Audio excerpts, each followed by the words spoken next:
Good afternoon, good evening, good day, welcome. Nature has sent us some pretty strange signals over the years. Back in the 60s, there were things called pulsars and quasars. Back in the 80s, there were gamma ray bursts. All of these wonderful natural phenomena were at one time or another attributed to little green aliens sending us signals until we figured out what they were. And now, in the current decade, we got a brand new set of weird signals coming down and being detected by our telescopes. And those are fast radio bursts, or FRBs. We're going to talk about them today in another discovery. So welcome to SETI Live, everybody. My name is Simon Steele. I'm the Senior Director of Education Outreach at the SETI Institute. And we're going to talk about the detection of radio source FRB 20201124A with Wael Farah, who is an astronomer at the SETI Institute and is currently stationed at the Allen Telescope Array, the ATA, in Northern California.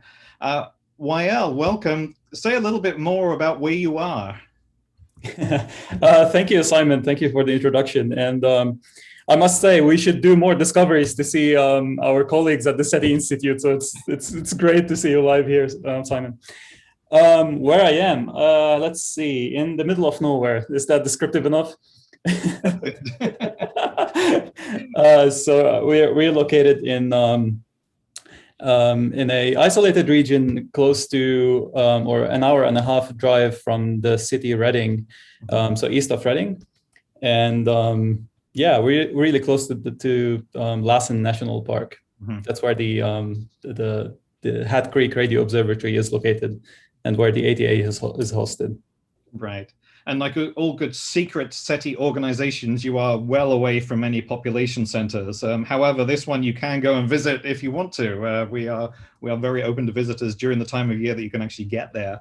And the weather's not too bad. So we'll say a little bit more about the ATA in a bit, but we're going to be talking about FRBs. And before we talk about this particular identification, Wael, can you say a little bit about what FRBs are and maybe a little bit of the history behind these detections? Sure. FRBs are I would say the radio astronomy's hottest topic, I would say, right now. Fast radio bursts are bright, millisecond wide flashes in the radio that we just happen to detect. They have the characteristic that they come from outside our galaxy, and we have actually proved that they are coming from outside our galaxy, so they are extragalactic in nature. And we've been only studying them for maybe close to 14 years now. So the first FRB was discovered in 2007, serendipitously by Professor Duncan Lorimer. And Professor Lorimer was studying something completely different, or he was studying pulsars or giant pulses from pulsars, and his team discovered the first FRB. And since then, we've been trying to discover more and more of them and trying to learn more and more of fast radio bursts. And so things were sort of quiet between 2007 up to 2012 when more and more FRBs were discovered. Then in 2016, the first repeating FRB was discovered. And so that was 9 years after the first discovery of an FRB, where we discovered that they actually repeat, or some of them can actually repeat. And yeah, it's been a roller coaster, I would say, since then. Yeah, I can talk for hours and hours about this, but yeah, we've only got 16 hours on the live show, so that's good. I'd like to remind everyone, please, as you already are, let us know where you are listening and watching in from. We got people from Brazil, Prague and Czech Republic, Copenhagen, Austria, North Carolina. Also, if you have any questions for Wael as we move on, please do post them in the chat. And Rebecca, who's behind the scenes, will pass those questions on to me, especially the ones we can't answer, and we will field them to Wael. So let us know. Welcome Oklahoma and welcome UK. Just a little bit, obviously the term fast and radio, that suggests that these are in the radio region of the electromagnetic spectrum. So this is light this isn't sound waves. These are radio waves coming in, just very, very long wavelength light. And they're very fast in the sense that they're very, very short. Is this the reason it took so long for these things to be recognized? Yes and no. So a characteristic of fast radio bursts is they are dispersed. I'll put the story here all together, but be patient with me. FRBs are dispersed in the sense that as the radiation from a fast radio burst traverses the medium between the galaxies and medium between the stars, it interacts with that medium, or it interacts with those media in such a way that the lower wavelength or the smaller wavelength of the light, or the lower energy of the light, gets delayed with respect to the higher frequencies. So in other words, the redder part of the radio spectrum gets delayed compared to the higher part, or the bluer part of the radio spectrum. And this process is called dispersion. Mm-hmm. And we've known dispersion for a while. We've known about that effect. But the issue is with fast radio bursts, because they come from outside our galaxy, they traverse through more and more media, such that dispersion is larger and larger compared to anything that we've studied in the Milky Way. Mm-hmm. And so since the 60s, when we started studying pulsars, we've only looked at dispersion measures small enough such that we only incorporate whatever is inside our Milky Way. It was only until Duncan Lorimer decided to study an object which is slightly outside our Milky Way in the small Magellanic Cloud, where they said, okay, let's increase our dispersion measure range where we search, and let's search for something that is slightly farther away from the Milky Way. And behold, they discovered the fast radio bursts coming from literally halfway through the universe, just by slightly increasing their search parameter. And so so that was what was stopping us. Our bias in the search. This was what was stopping us from discovering fast radio bursts. That's very interesting, because there's a parallel there with this discovery of quasars, isn't there? And looking at the light coming from these point sources, it was difficult to recognize the fingerprint of light, the patterns of the elements in these spectra, because the assumption was things aren't going to be that far away. And yet, when you expand your horizon to these very high redshifts, suddenly you realize, if we think these things, put these things at billions of light years away instead of millions, then everything makes sense. And it's a matter of stretching your mind as the universe stretches to actually factor this into account. Yeah. And what's the suspected source of FRBs? What are the current candidates? I presume it's not sort of alien distress signals. Those were probably factored out. But I will ask you about why we don't think they are technosignatures after we talk about what they might be. Yeah, as you mentioned, that's a big open question in the field right now. As more data points come, we are either closer to answering this question or either actually far away from answering this question. Like it's quite exciting in that regard. But the evidence that we have right now, or the observations that we've made up till now. So we mentioned that FRBs are super narrow. And for an object to emit a narrow emission, it has to be itself, it should be small, right? This is called the light travel time argument. And the idea is, if a big object would emit something, would emit a radio beam, for example, the radio beam would be, would extend a bit in time. It wouldn't be on a millisecond level. And so anything that has to emit around at the millisecond level should be of the order of a few kilometers in size. Mm-hmm. And so this points us to compact objects like black holes, like neutron stars, magnetars, that are neutron stars with immense magnetic fields. So yeah, compact objects are the most, I would say, prominent source of FRBs. So a similar source, saying the pulsars, of course, that were so enigmatic back, when they were discovered, are these compact sources, this sort of remnants of a star that has exploded, and you put a lot of mass and a very big, strong magnetic field in a very, very small volume, and then it's spun up. And this is a sort of similar scenario that may be attributed to FRBs. Exactly. And here we're talking about energy scales that is immense, right? We're talking about an energy emitted by the sun over, let's say, 100 or 1,000 years, just scrunched, just compressed into a millisecond. So we're talking immense energies here.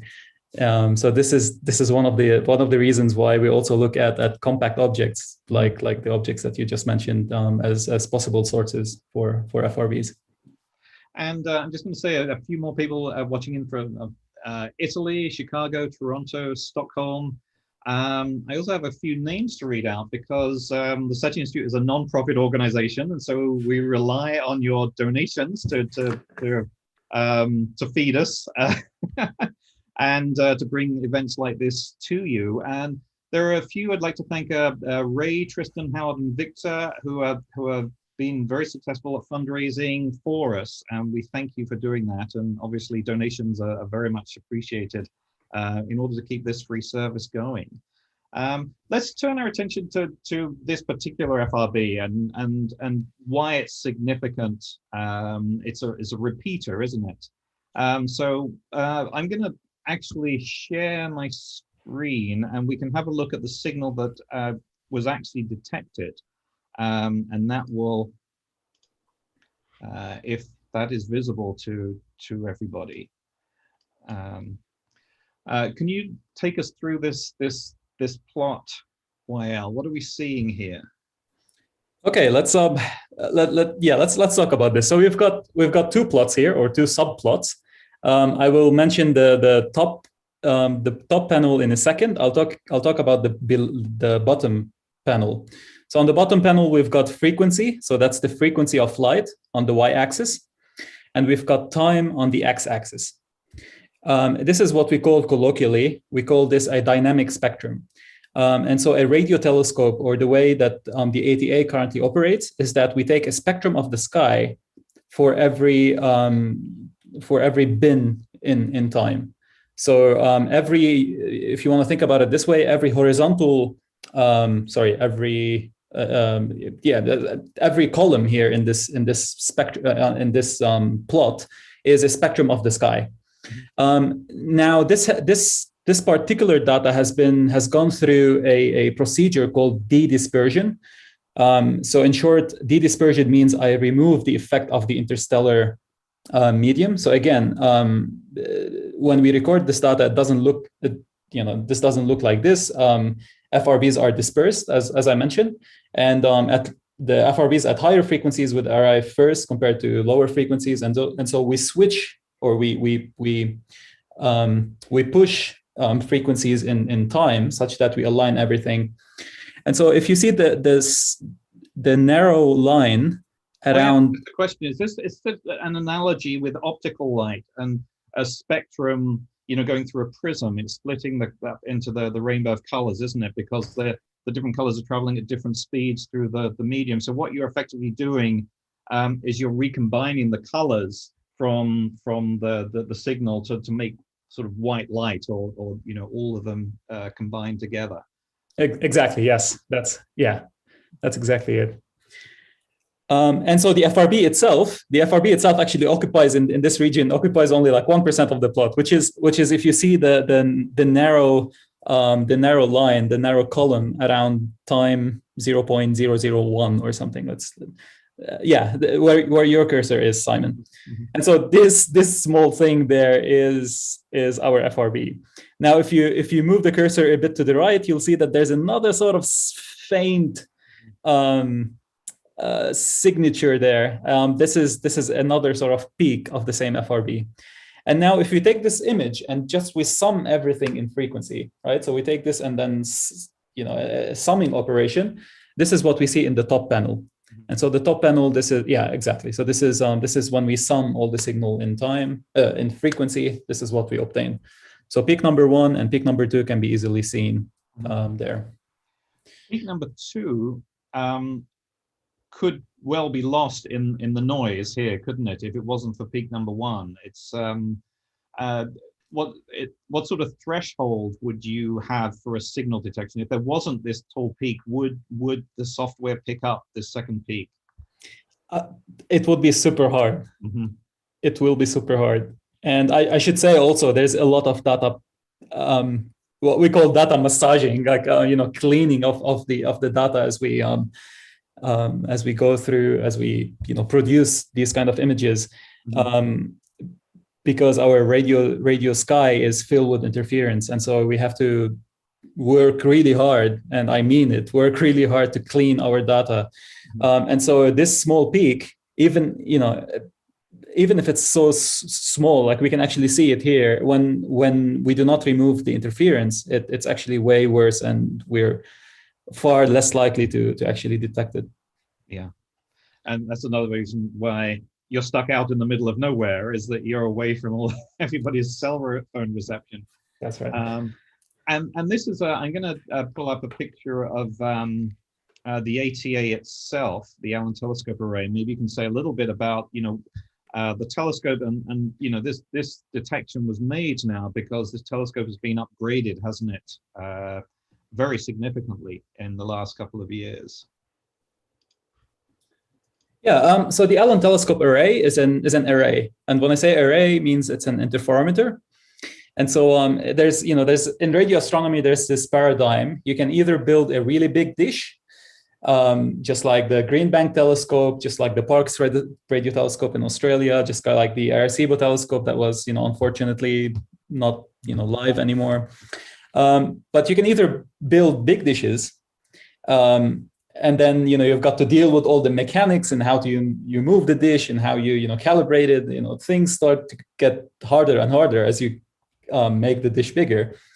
On the other hand, what you can do is you can build smaller dishes and then connect them all together as an interferometer, or connect them together as an array, and that would sort of simulate a big dish. And so the Allen Telescope Array is on the second sort of ways you can do radio astronomy. So it's an array. It consists of 42 dishes. They are fully steerable. In other words, they can move and slew across the sky. And they have an offset Gregorian design. So we've got the primary mirror and the secondary mirror. Yeah, probably gonna section. People can see my cursor. So this is one of the antennae. We've got the large, and that's about 6 meters across. Exactly. Yes. Yeah. And so the light would come, or the radio waves, the light will come in, hit this primary, and then reflect down to the secondary here, and then into the detector, the feed. Exactly. Yeah. And so the upgrade that is undergoing right now is the upgrade of the feed. So the feed itself, or the detector itself, or the sensor itself, is being upgraded to a more sensitive feed. And we're also upgrading the digital signal processing backend, or the computers, the digitizers, and the computers that actually crunch the numbers are being upgraded too. Yeah, so this weird looking or scary looking thing is our feed. It reads minds as well, doesn't it? I've heard that. Sorry. That's a secret. Tell us about this. How big is this? Because there's you can see roughly the size from the desk behind it. And run us through this very, very bizarre shape here. Yeah. So this is I would say a shoulder, maybe a bit more. I don't know if people can see me, but it's I don't know, 40, 50 centimeters in length. No, a bit more. I shouldn't be estimating this online, but it's probably like this sort of big. The leaves or the spikes here are those match essentially the wavelength of light.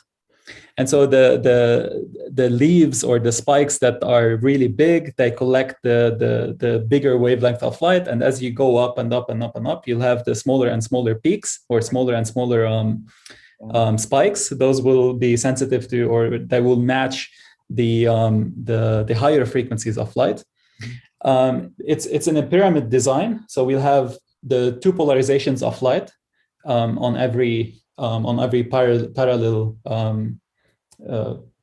sides of the pyramid, if you want. So this is like a four, it's a four-sided pyramid, I would say, and it's put in this glass enclosure. Now we do this in order to cool down the feed, to cool it down to a temperature of 70 degrees Kelvin, and we do this because electronics are usually operate much better at really small temperatures.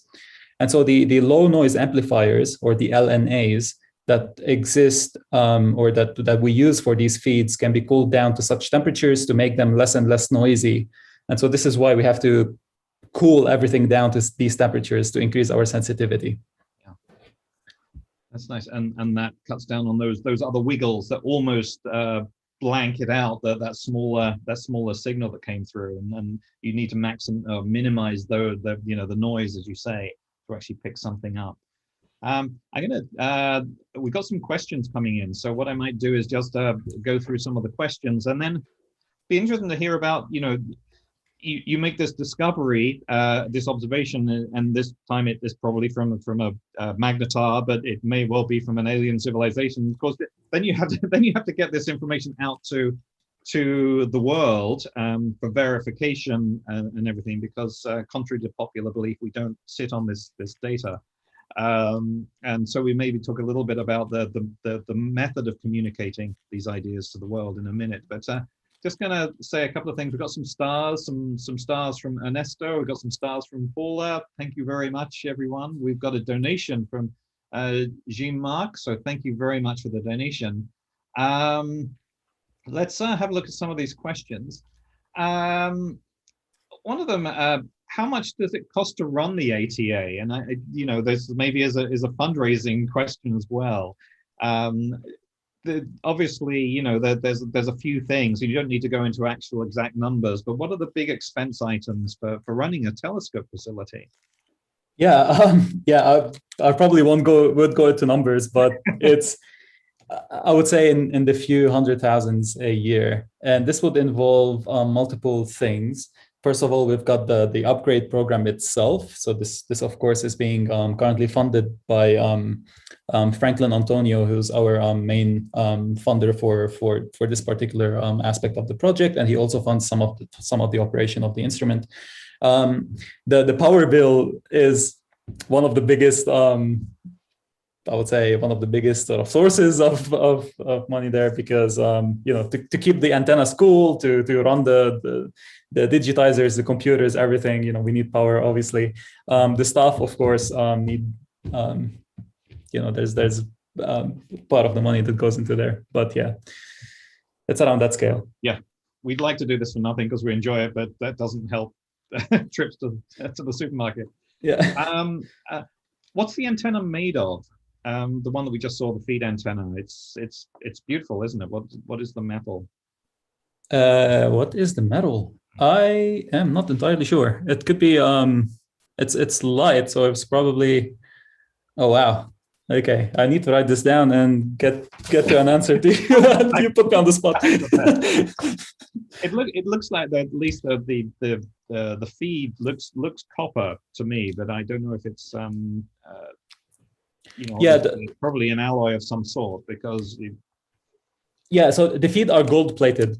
Okay. And the reason we gold plate them is because the conductivity of gold, or the gold layer, is much better sensitivity wise compared to just plain copper.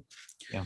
Okay. Yeah. There is one question that's come in about the plot, so I'm going to share this again. And it's a quick question. Is this up on screen?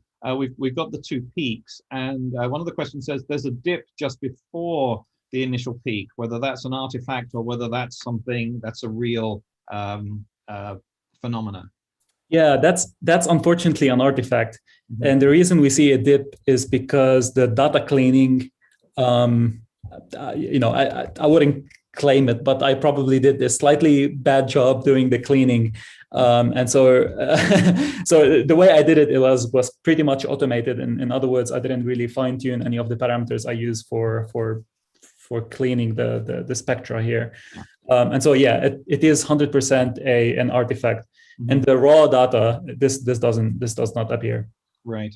And this comes back to the issue of identifying a real signal. And that's why, in order to make in order to tell the world what you're doing, you have to wait for something like this rather than something like this. And that's the key, isn't it, to get that signal to noise. Okay. Let's have another question. Does the data get processed locally? Do you process the data? It doesn't go out to external sources. It's all done in-house and on site? Yes, and for a few specific reasons. The most obvious is that the data rates are incredibly high to do anything else. We are capturing data at the rate of maybe 20, 30 gigabytes per second. So there's a lot of data that flows into the computers, and we have specialized machines that can capture the data, unpack the data, and put them in some sort of a format, send them to graphical processing units. I can talk about them a bit more, but we send them to specialized hardware where there's also specialized software running there to do this searching. And so everything needs to happen locally, just because we do not have the means to send to either save the data to start with, or either send it outside the site. Sure. Yeah. So you've got the signal is coming in, it's detected, you've cleaned it, and you've made a detection. What next? Presumably you want to share this information as quickly as possible. Exactly. So step number one is the confirmation, right?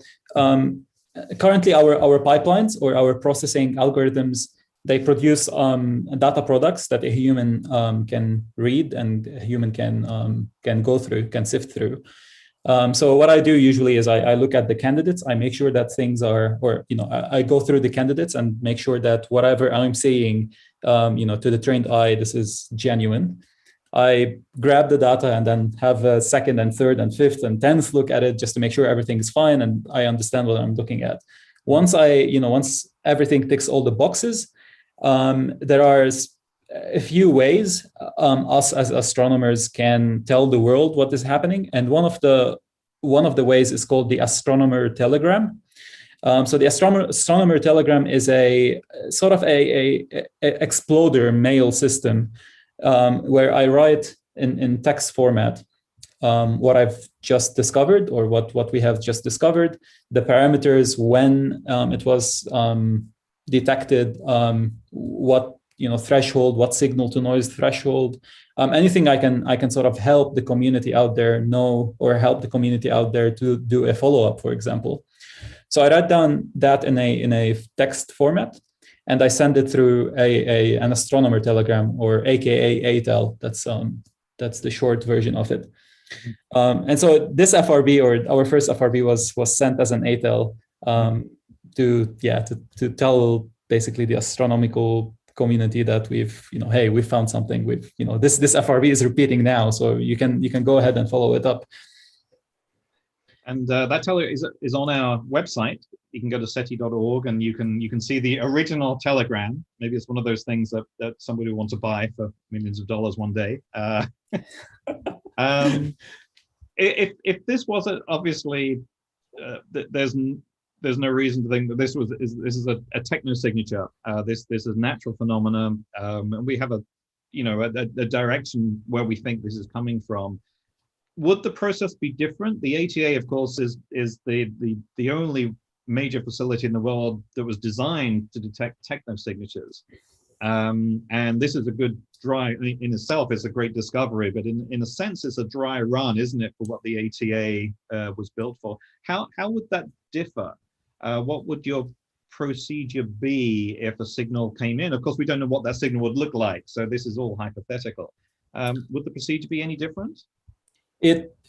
Not at all. Like this is how science works, and this is how we are trained to work. The earliest we can detect, or the earliest we can tell the world what we have just detected, the better. because there's chance for other instruments to be on sky straight away and to confirm our results. And in science, confirmation is the key, right? It doesn't matter if I or the ATA discovers something, as long as this procedure is repeatable, right? This is why it's a big thing right now that the ATA has discovered an FRB, because we not only found one, we are also confirming other results, other scientific results from other instruments around us. And so, yeah, in terms of technosignatures, there's exactly no difference. Maybe the data goes through another level of, or slightly different, scrutiny level, but it's essentially the same thing. We're going to raise our hand and say, hey, there's something interesting there. Someone needs to follow it up, and this is how it goes.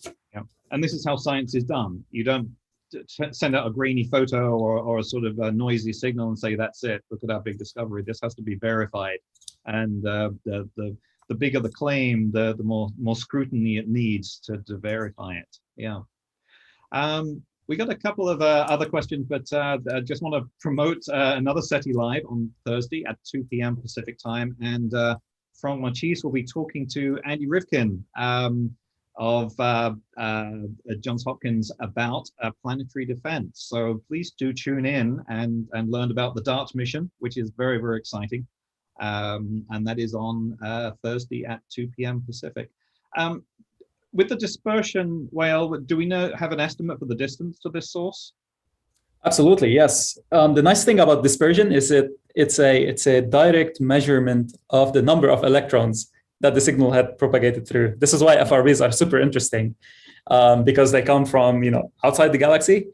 They travel through all of these electrons. They carry the imprint of these electrons as they pass through. And then once we detect them, we can measure dispersion, and we can take that dispersion, the dispersion measure, which is a simple number, and convert that back to number of electrons. And so all of this process, we can sort of estimate how many electrons we have in our sort of universe, but also we can estimate the distance, because the farther away it is, the more electrons it has to pass through. Mm-hmm. So this is one way we can do it. Another way is we can image the sky with the FRB itself, and we can sort of pinpoint exactly from where it's coming from. And so, yeah, so the short answer is we have distances, and that would be billions of light years away, 5 billion light years away, halfway through the universe, pretty much. Yeah, wow.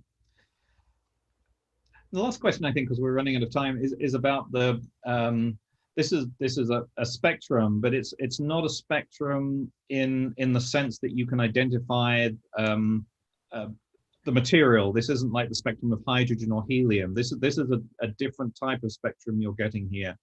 Can you say a little bit about what this line potentially can tell us about the source? Yeah, that's a really interesting question. Yeah, as you mentioned, we cannot detect any molecular elements in that spectrum itself, but the spectrum itself can tell us a few things. In particular, if a signal passes through turbulent media, right? If there's a turbulent material along the line of sight, the signal or the radio signal gets affected by turbulent media such that it creates what we call scintillation. It's like the same thing when you're looking at the bottom of the pool, right? And there's sunlight coming through the pool, so things get sort of distorted. And so this distortion is also frequency dependent, or color dependent. And so this sort of the same effect will have an imprint on the spectra of FRBs. And so we can use that to also study the local environment around the FRB, for example, around the FRB source. If it's so turbulent, then this might tell us something about the local environment. Yeah, good question. It is, and this is just the early days in finding out exactly what's causing these enigmatic pulses, and magnetars are the prime suspect, but who knows? Who knows? I'd like to thank Wael. Thank you for chatting. Always a pleasure. Thank you everybody for watching in. More details about the ATA and FRBs on our website, SETI.org. And as we mentioned before, we're a non-profit organization, so your donations help. Thank you so much for everybody who's donated. And if you want to find out about how you can help the Institute more, again, go to our website and you'll find out more information. So we will say farewell for today. Thank you, everyone.